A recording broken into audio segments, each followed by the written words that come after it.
Om. Om Sahana Bhavatu, Sahano Bhunattu, Saha Viryam Karavavahe, Tejasvinavaditamastu ma Vidvishavahe. Om Shanti, Shanti, Shanti.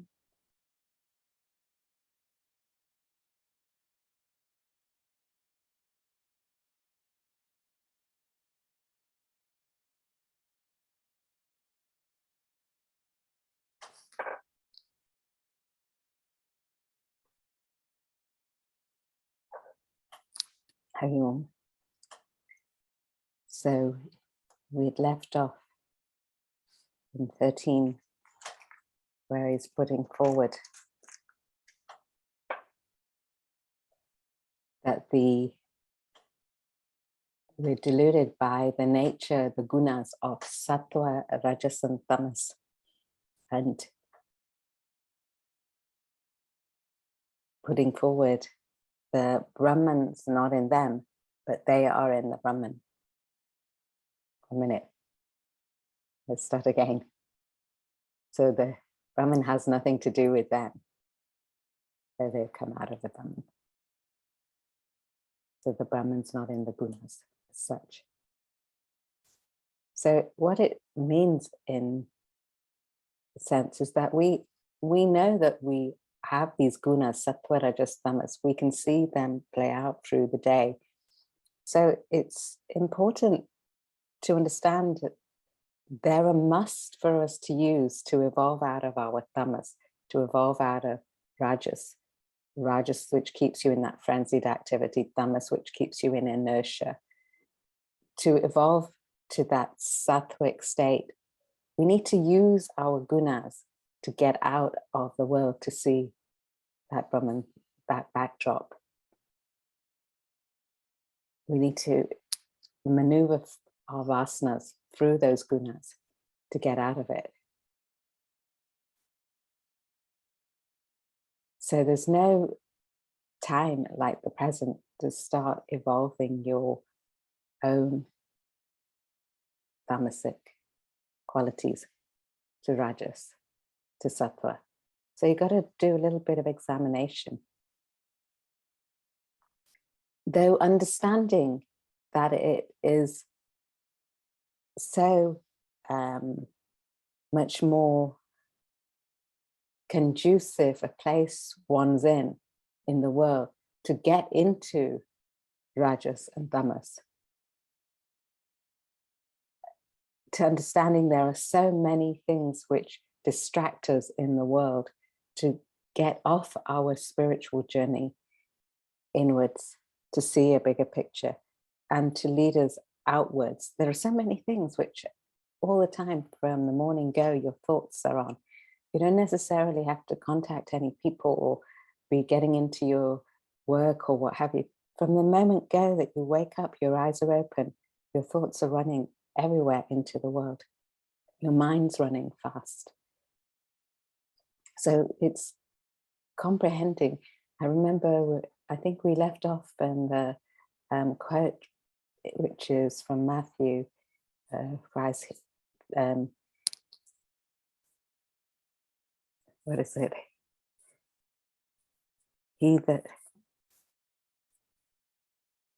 findeth his life shall lose it, and he that loseth his life for my sake shall find it. So we feel when we get into the world of things, we get that temporary satiation or kick or feeling good or relaxed for a moment. It's then you lose it because you feel like everything is okay. For that moment in time where you fulfill that desire of whatever it is you've pursued, and you go, and you relax, it's gone. Just when it's all going well. Not you should be frightened, but just be aware. So it's at that time you to think how you can maneuver out of that onto something bigger, which is not worldly. So our world is all the time in focus, and our focus is never or hardly on that inward universal self. So in terms of the gunas, and in actual fact, the next verse, 14, calls it the divine illusion, in the sense that we have, if we can understand the illusion, we can understand its play. We can also understand how we can gain that knowledge to maneuver out of it. Otherwise, get stuck in the first half of the quote, "He that findeth his life shall lose it." You find your life in material, the world of your senses, and one becomes quite complacent and one loses that time. Anybody, any question before we go ahead?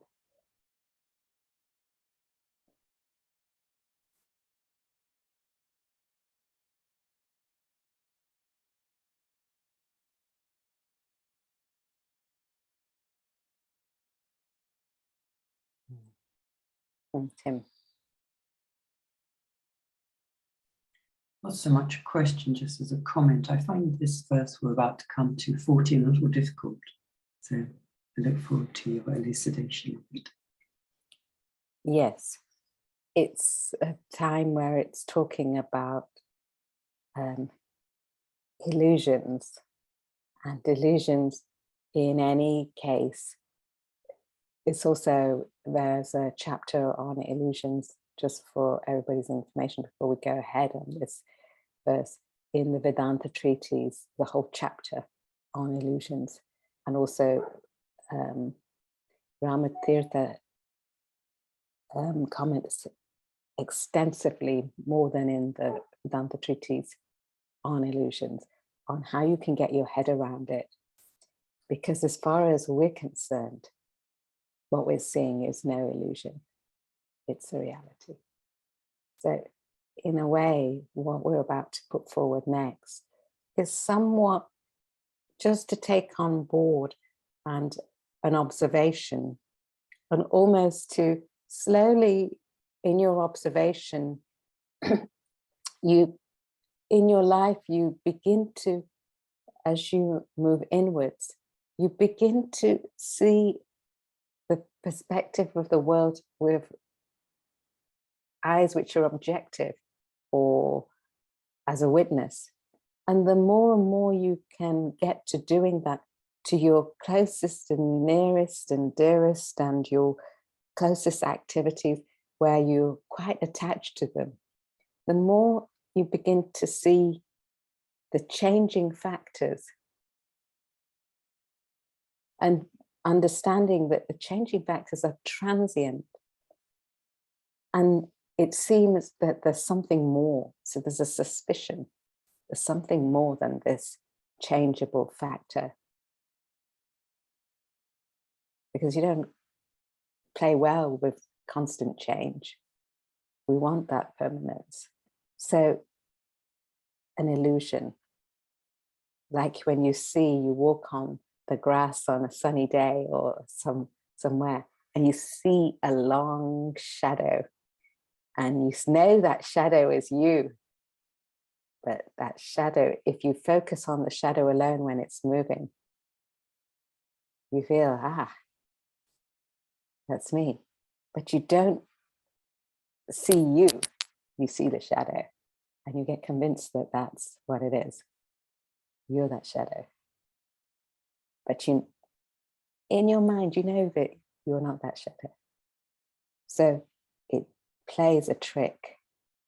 There are many things when you start to observe the world that you see the trick, but it's so subtle, it's difficult to grasp. So all we can do at best is we'll throw a few analogies to give us an indication or a suspicion that things aren't quite as they are.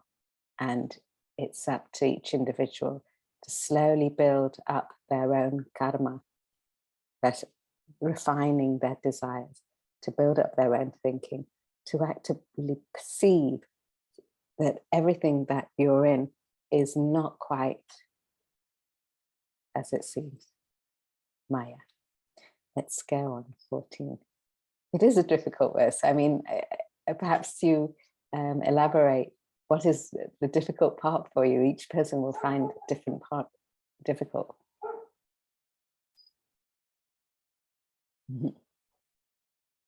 Why do you feel why do we generally feel it's not comprehensible?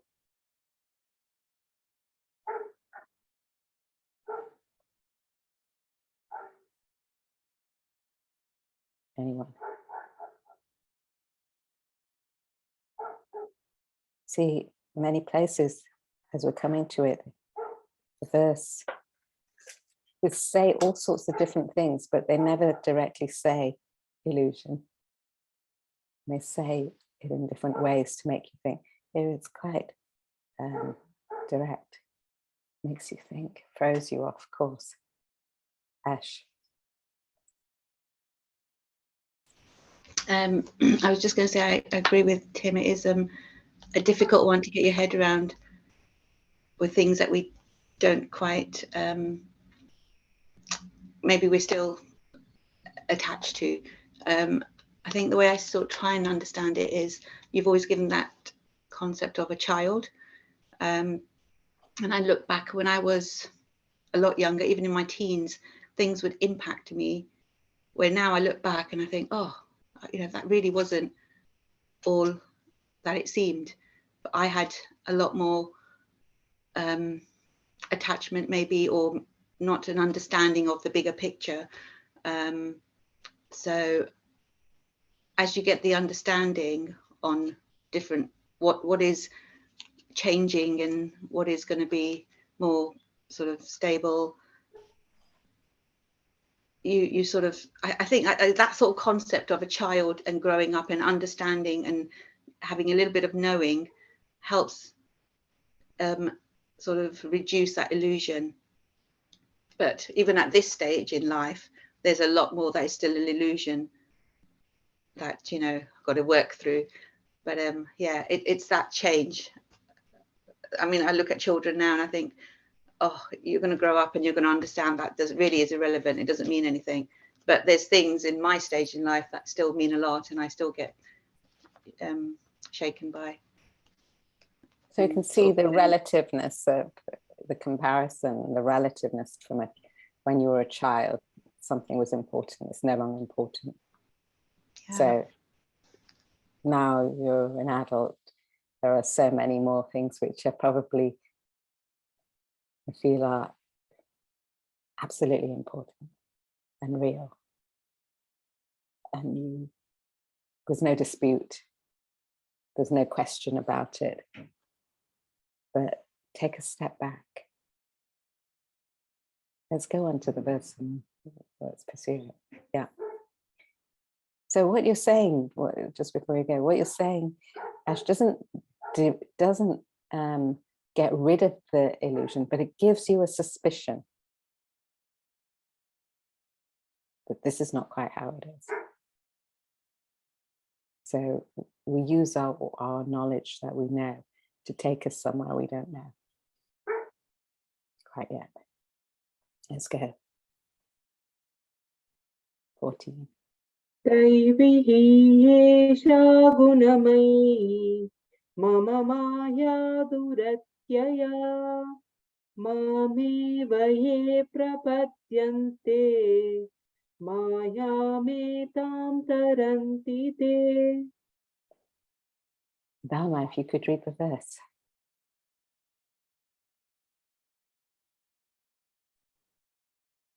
Verily, this divine illusion of mine, made of gunas, qualities, is difficult to cross over, Those who seek me alone cross over this illusion. Mhm. So this verse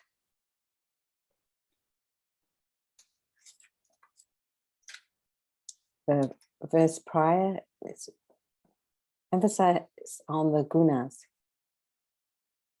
The next verse emphasizing if you follow the senses and the world, what it is. The verse after that talks about 4 types of seekers, but there's only one true seeker. So it dispels what we feel is how it is and gives you an explanation for it. So here, verily, this divine illusion of mine is made up of gunas, qualities. As you rise out of tamas to rajas, you quite easily understand that lethargy. How was I in that state? Why did I allow myself to be in that slothful state, that stressful, that state of doing nothing? How did my mind get consumed or distracted and focused on doing nothing when you're in a state of rajas and movement? And then again, when you're in rajas and it's all frenzied, it's like a ceiling that you can't see beyond to sattva. But once you get a glimmer of sattva, you get that knowledge, what sattva's about, and you start to try it out. You kind of wonder, how could I actually, as an example, one aspect of a quality of sattva, how could I get up so late in the day and waste my time? And then it's like when you're in your study in the morning and it's so refreshing.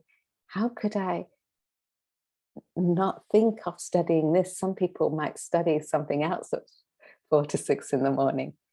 You know, they might be studying for their exams, or they might be studying for whatever it is, but not placing their knowledge or their capacity on something which is universal. Once you get tuned into that, you think, how could I leave that to the ebbing side of the end of the day? Why couldn't I grasp? You know, you begin to taste a different.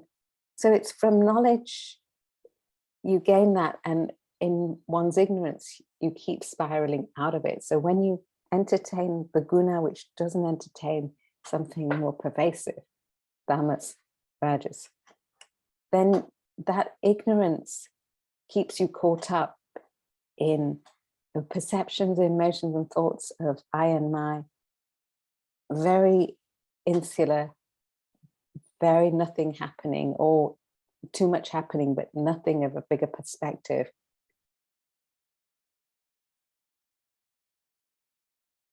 And engrossed in our perceptions, emotions, and thoughts of the world, it seems almost impossible to see out of that remit. It could be something else. It's always about our perceptions, emotions, and thoughts, our projection. But remember, it's our projection. And so we begin to project things differently in accordance to our own thinking. So if we think on something bigger, the lower falls away. In actual fact, that matches Ash's example. When you're a child, you have certain tendencies, or you pay importance to something. But when you're older, you see the irrelevance of that. Here it's asking us to actually pick up a knowledge which is universal, to see, make the comparison, to see what we're involved in is actually temporary, transient. So if we keep ourselves in that ignorance of not wanting to know of anything more bigger than that immediate worldly aspiration. We keep ourselves in the illusion. He mentioned the divine illusion because in a sense, there's also a possibility of understanding it and getting out of it. And you have to use the illusion to get out of the illusion. So it's going to come here, we can actually read it and just discuss it. It gives the example of the snake and the rope. And an understanding of illusion, or the Sanskrit word Maya, means not that. It's not that. Mithya, not that. It's not real. Remembering our definition of what reality is, something which exists in the past, present, and future. That's real. If it doesn't stand the test of that, then it's not real. It's something faltering. So if it stands the test of the past, present, and future, we can say it's real. If it's the same in the waking, dream, and deep sleep states of consciousness, we can say it's real. But if those states of consciousness have got a reality of their own, there's an element of reality, but that partial realities, they're not fully real. They're temporary, transient.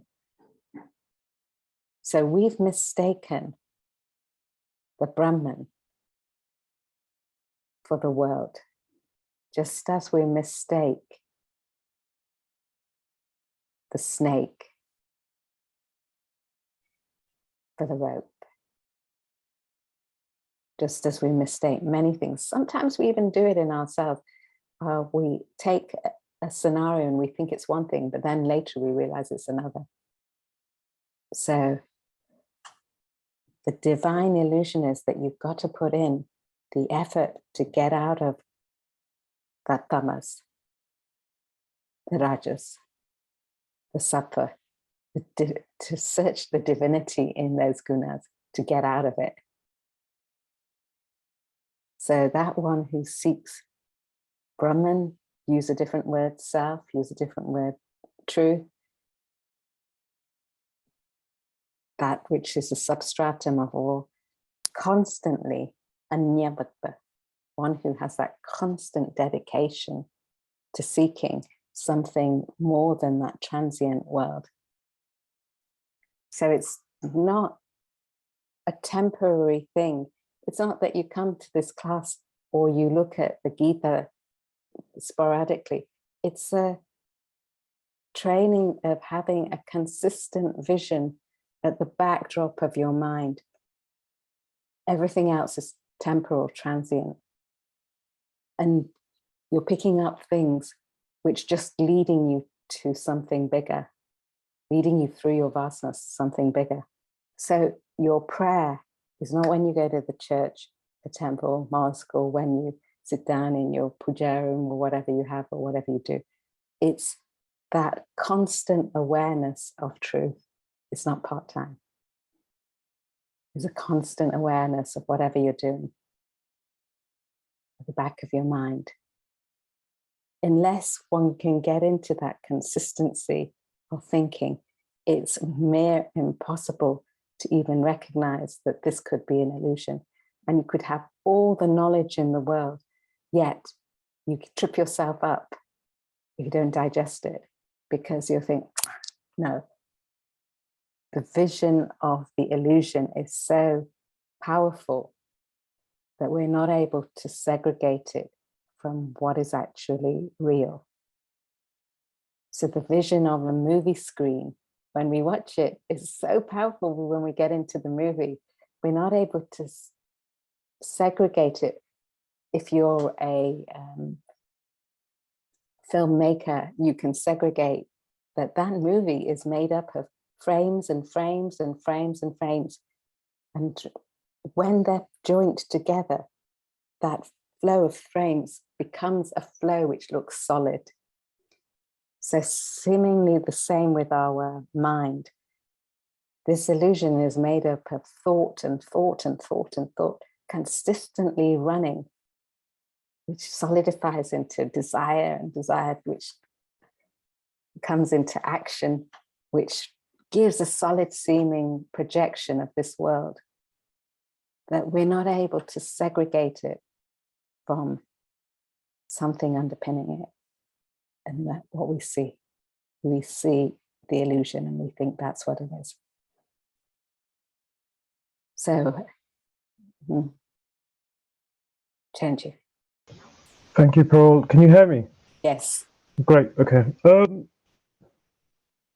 Okay. So I'm trying to now understand this a bit better, because through the body, it's like our senses are designed to be in dialogue with the movie screen, with the images on the screen.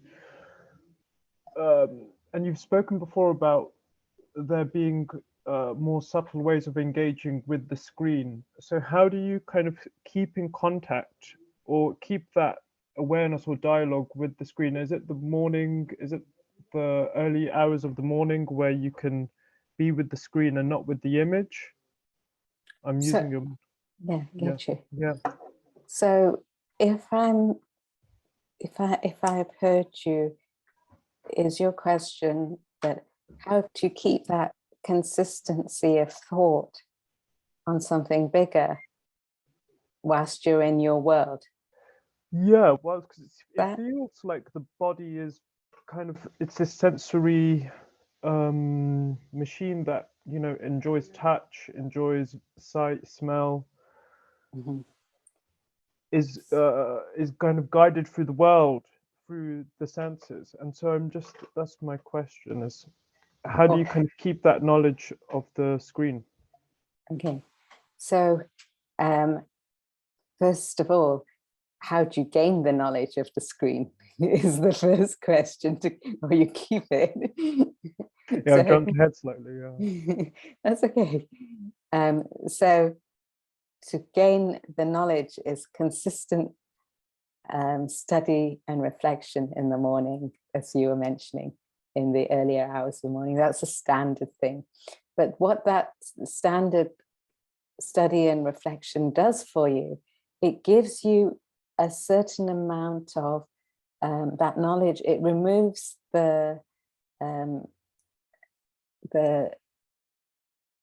it gives you an understanding of what's going on in your universe, in your perceptions, emotions.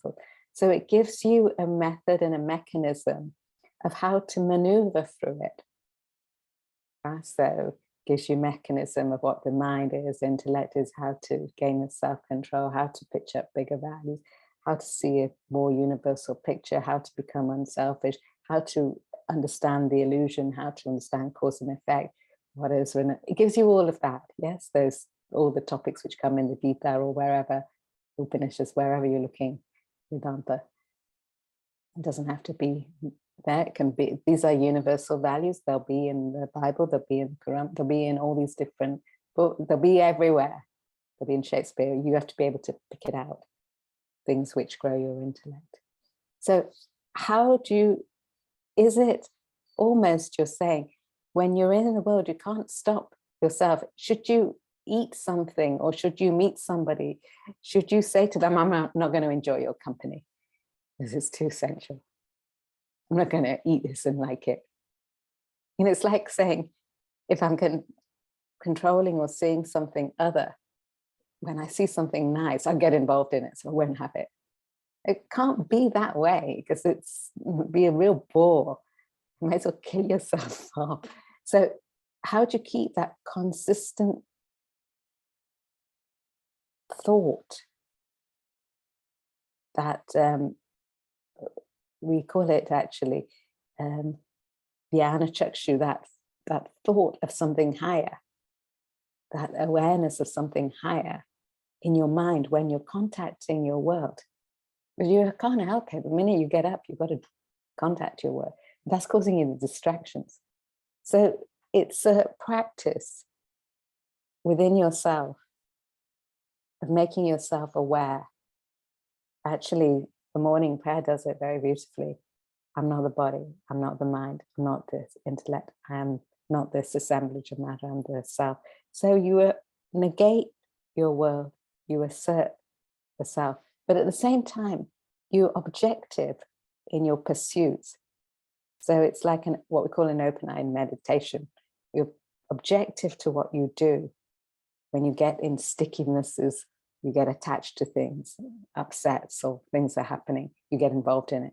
You've got a perspective in your mind which allows you to be very much in the world, but mentally your thoughts are resting on something higher. So it's a practice of that. But you can only keep that practice if you're feeding yourself with some bigger knowledge. Until that solidifies and you understand it, you're still very much in the illusion, but you understand the value, so you can keep practicing it. So you have less of a relevance on something in particular, because you've pitched it up on something bigger. Just like was mentioning earlier, you understand the quarrels of the child, but you don't quite understand the quarrels of yourself or the world when they affect you. So it's going and putting in that subtle sadhana in terms of your body, in terms of your mind, refining your emotions, in terms of how you serve, refines your thoughts, your attitude, in terms of the whole sadhana is about that. How do you keep your focus on something high? So you're inevitably cultivating sattva. In the chapter 18, we're about to, on Monday coming, we're about to pursue the personality traits, the inner personality. What are the sattvic, rajasic, tamasic qualities of our individual personality in all aspects: intellect, happiness, renunciation, steadfastness, action, actor. Across the board, how do we behave in each one of those qualities? When you understand it, you catch yourself. You can knock yourself out of that tamas, or you observe, that was really rajasic, where was my interest lying? So you can pull yourself out and build on something bigger. So it's constant practice. There's no easy route out of it, but it's far more difficult to stay in a stressed world of chasing and running. You become old, then you die. Again, birth. You go through the stages of life and you die. Not actually maneuvering, even if, say we said there was no Brahman for a minute, no truth, no self. Even to evolve yourself to some refinement is something in itself. Although in the next two verses it's going to say it's not worth doing that. But as a starting point, so you're focusing your mind on something more universal. Say you don't believe in some absolute, relatively speaking, that gives you a peace of mind, a stress-free life, to give you clarity to pursue your vocation. And in doing that, things open up slowly, slowly. The doors open up. If you're not doing it, if you're pretending to do it, nothing opens up. If you gain a lot of knowledge and go around in circles and you can talk lots, nothing opens up. So it's real digestion of this thought. Your lower thoughts, perceptions, emotions drop because you've got something more refined in place. Those things, petty things, don't bother you anymore. You've got a bigger picture growing. You keep a practice of focusing on a universal value every single day. In fact, in Hinduism, they divinized everything. There's not loads of gods for no reason. There's a reason that you keep, where your mind goes off and gets distracted, you hook it back onto something higher. That was the idea. Realizing the tendency of our mind is going to go to all these places. Well, pitch it back up onto something higher. So when it goes to food, think of something bigger, what enables us. When it goes to, in your vocation, you get entangled in, think of something higher. When it goes to wealth, think of something higher. If you're thinking of something higher, you'll think of what you do a little bit with that wealth rather than be self-indulgent. You know, so it's rising above the tamas, the rajas. So it's a whole process, the whole sadhana is that. You don't have to do it. But that doesn't get you out of the illusion, but it takes you to the periphery of it, so that it's like a maneuver. It maneuvers you to understanding. I want to get out. Maneuvers you to an understanding of the something more. It maneuvers you to a universal understanding that you're not dependent upon your perceptions, emotions, and thoughts of the world. You're not governed by the world. It's your projection. It doesn't manipulate and control you. So the extent you're dependent and manipulated by the world is to the extent your development is lacking. And to the extent that you are independent from your world, but you can pursue the world to whatever you need to get out. That's your evolution. Independence.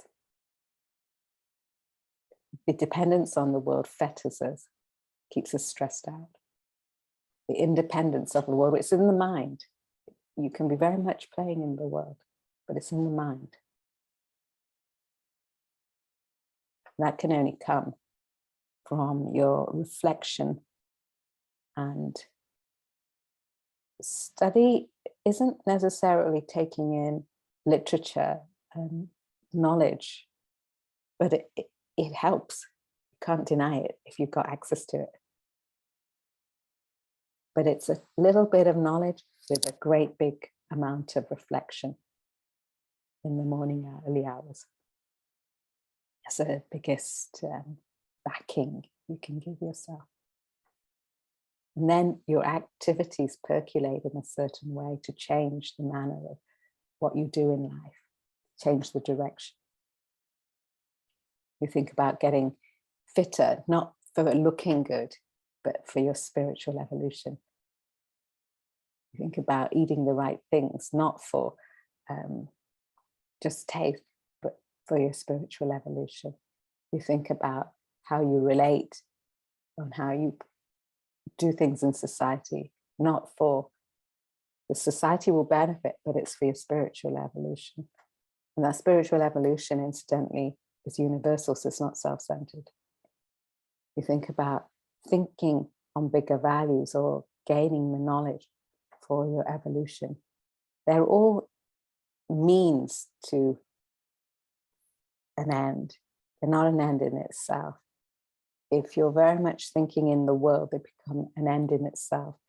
And we're coming to a jignasu, person who collects knowledge, just becomes an intellectual, circles round in being.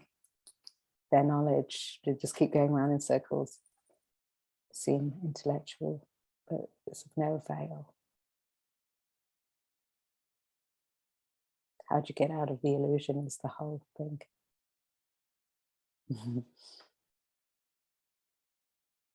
Could go on talking about it. Let's slowly, hope that's useful. Keep in the back of your mind. I'm not this body, mind, intellect, and this self. I'm not this matter. Everything of the body, mind, and intellect is transient. Your body dies. Your thoughts change. Your emotions go up and down. So what is it that is permanent? You're asking yourself, what is it that is full? What is it that's whole? What is it that's not transient? What is it that's without up and down change? It's not in the world, because everything of the nature of the world is change. So you've got to go within and try and identify that, or move on that, just with that idea in mind. No doubt one gets distracted, hence you keep feeding yourself with a certain knowledge of values, it becomes a little bit more digested and the frames become a little bit more solid. So you see that movie rather than another movie. You keep seeing the movie of burgling a bank and you don't see any other movie. And chances are you probably think burgling a bank is not a bad thing. But if you 100% every day, day in, day out, that's the way to survive, maybe that's not a bad idea. But if you see a different perception of life, you can think on that. Maybe that's an idea. You could debate, well, maybe you're saying one is good and one is bad and you don't know the better. That's where your intellect and thinking comes in. You've got a whole array of information. Use your discrimination and intellect to think, is it that or is it that? With the knowledge that you gain, sattva, rajas, tamas, understanding that. What are the effects of sattva, rajas, and tamas? One should really get by heart. Monday's class is starting on this. Well, it's on the second class, we'll start that. Divine illusion. Let's read.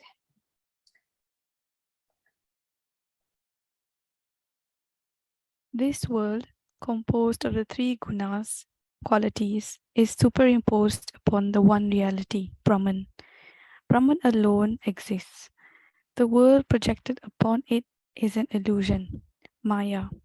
Since Brahman is the substratum, the illusion is called divine in this verse. So, substratum pervades all of them. What is it? The movie screen pervades every movie, but it's not any one of those movies. Comedy, tragedy. You choose the movie. If you watch Netflix, you choose the movie. You click it. You want to see a horror? You want to see gossip? You want to see news? News is gossip these days. You want to see, you choose. But underpinning it is the screen. Divinity. Let's go. A person trips over a rope in the dark.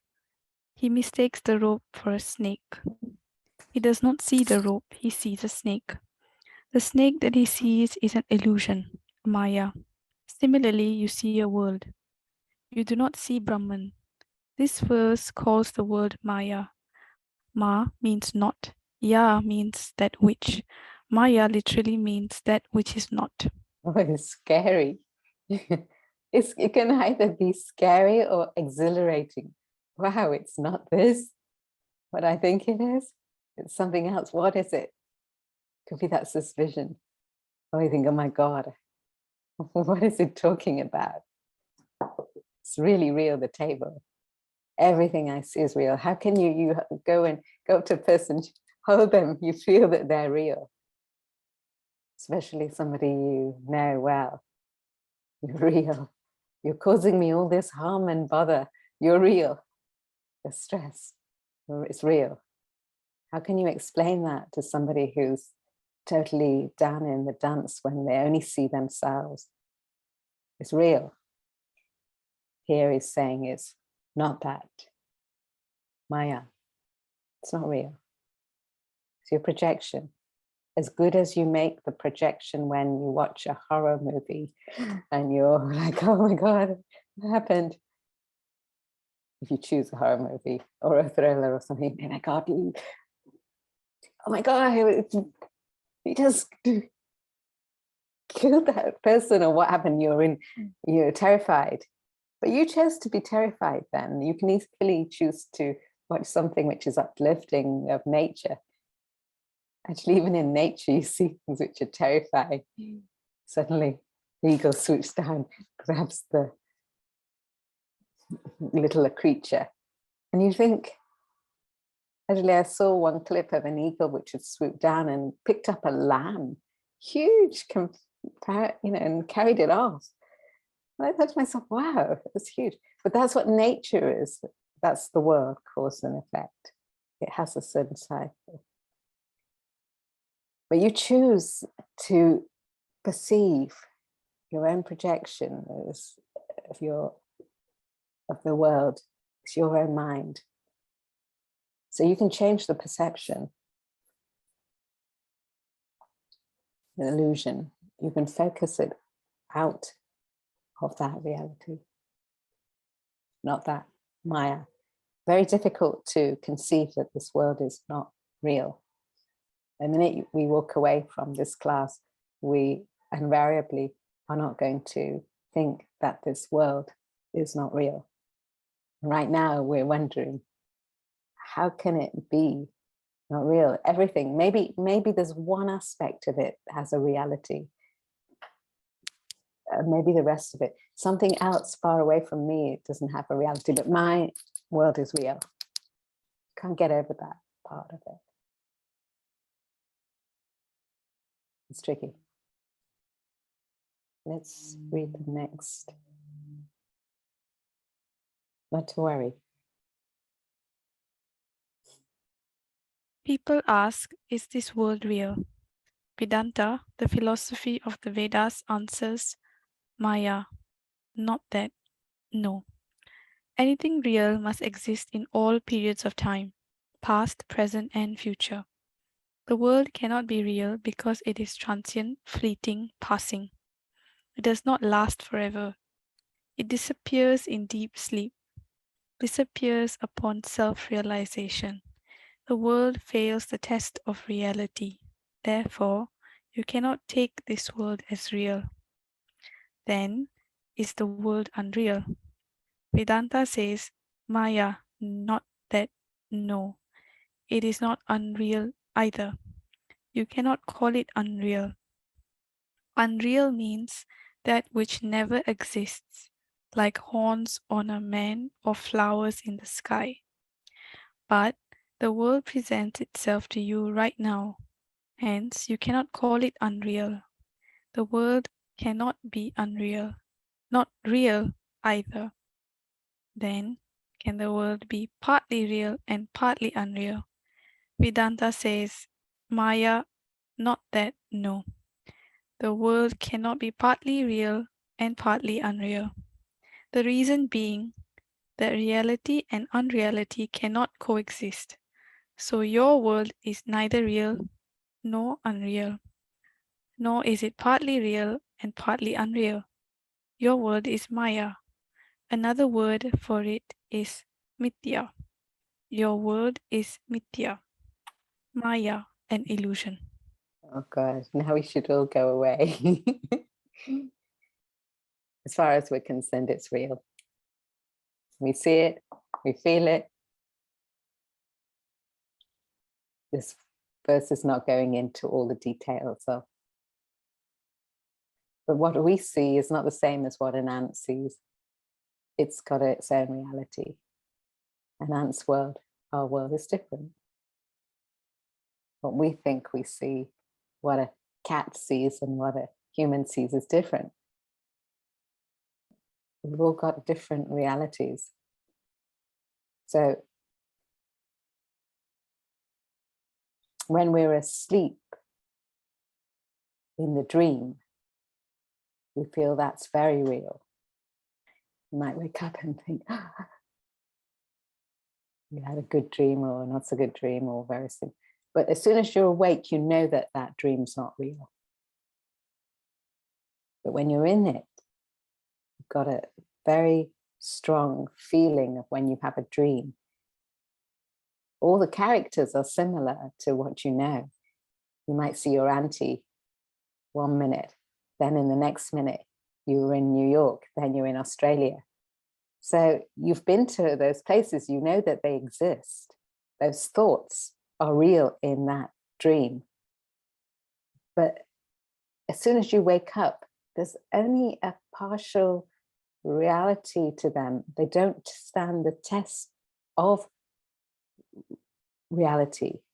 It's real for that moment in time, but you know full well when you wake up, it's not real. It's all in your imagination, your head. It's not tangible. It's gone. It's got no sequence. You can't be in Australia and then in New York all in the same few seconds. Only in your head you can do that. It doesn't make sense. In a dream you can do that, or in your thoughts you can do that, but you physically can't be. So in this waking state, you've got availability of intellect, which gives a different type of reality, and your thoughts have a sequence. You can't suddenly be in Japan and then in UK all at once. It doesn't work that way. You know it. You have to physically transport yourself. It takes a certain amount of time. There's a different type of reality. Only in the waking state you have intellect available to make those distinctions and discriminations of logical sequence, whereas in a dream you don't have that availability. Dream state. What he's saying in here is, in terms of this world, we don't, that's even like a dream. It's a partial reality. We don't know what's out of this reality, but it's telling us it's something more than what we think, this changing world. It's not this Maya. Even if we right now, for us, it's real. It's trying to hit us out of it, catapult us out of it, give us a suggestion. It might not be as we think it is. So how do we get out of it when we're caught up in it? It's a process of starting your thinking to be objective in order to get out. Stand apart to see what's going on. Just like in a movie, a child's movie, you don't get upset when the child's upset by the tiger chasing the goody, the tiger's chasing the goody up the tree, whatever, and the child's really terrified. And then the adult is also watching a movie, and the adult starts crying there's a tragedy going on, and the adult's crying watching the movie, and the child says to the adult, "Why are you crying? It's not real." But for the adult in that moment in time, it's very, very real. But when you get out of the movie, you go somewhere else, you know it was just a movie. It's trying to tell us something like that. But we're quite stuck with the movie at the moment. It's just pretty difficult to see beyond the edge of the screen or behind it to see the screen. So we see the illusion. So a bit of objectivity is what it is. Yeah, Tim. On this paragraph, it's a difficult one, and it seems to turn upon the second sentence. Anything real must exist in all periods of time, past, present, and future. Isn't that a very limiting view of reality? I find that a difficult presumption. So if you read following, it's saying, as far as one is concerned now, our world is real. In the dream, it's real. In the waking state, it's real. But when you see just those two states, in the dream, you can appreciate that it's not got the same sort of reality as in the waking state. The waking state's got some solidarity to it, it's got some sequence to it, and you have an availability of intellect to make certain decisions in terms of your movement or evolution. In the dream state, there's very little you can do compared to the waking state to make any movement. You just digest, it's like digesting thoughts and in irregular sequence, which isn't really helpful. You know, if you did your dream in the waking state, it just doesn't maneuver you. If you're in Australia, then it doesn't maneuver you. So, excuse me. So, as far as we're concerned, this world is real right now, but it's giving you the comparison, or giving you this idea that it's not the same, a reality is the same in the past, present, and future. Because then whatever state, you know, it doesn't change. Real doesn't change. Truth doesn't change. It's universal. It's beyond that. It's that beyond that Shara, Akshara. It's beyond what is known. Why is it difficult? Because the remit of what we know is limited to this reality. So it's difficult for us to budge out of our own reality. We're convinced it's real, but it's not difficult for us to budge out of a childlike mentality of when we were children, how we might have behaved, because we've grown out of that. So we've taken some knowledge of whatever it may be to grow from that factor where we might have some trivial quarrel, child quarreling with another child over chalk pieces. We're just quarreling over other bigger events to us, but he's saying that's transient. It's not real. But we can't conceive it because of our involvement in our world, our movie. And sometimes we get a glimmer, sometimes we step out and think, oh, how stupid all of that was, that nonsense. You know, after past events, you think, how silly, I got involved in that argument or that thinking. But actually, this is a bigger perspective. So as you move the parameters, you get a different perception or awareness on your events of life. You understand the transient nature, so you don't get caught up with holding on to that. So that's all, really. It's tricky because every single perception, emotion, and thought we project is real as far as we are concerned. So it's giving us this knowledge of sattva, rajas, and tamas to maneuver our perceptions, emotions, and thoughts to get out of it. Might not want to get out of it, but if there's some thirst in mumukshatra and you want to get out of it. You don't want to stay set with these mundane things. It's not real enough after a while. It's too transient. You want to get out of it. But until then, it's solid. Each one of our importances is real, solid. We can't get over it. Our attachments, we can't get over it, can't move. So we get stuck with a certain sort of movie, certain sort of reality.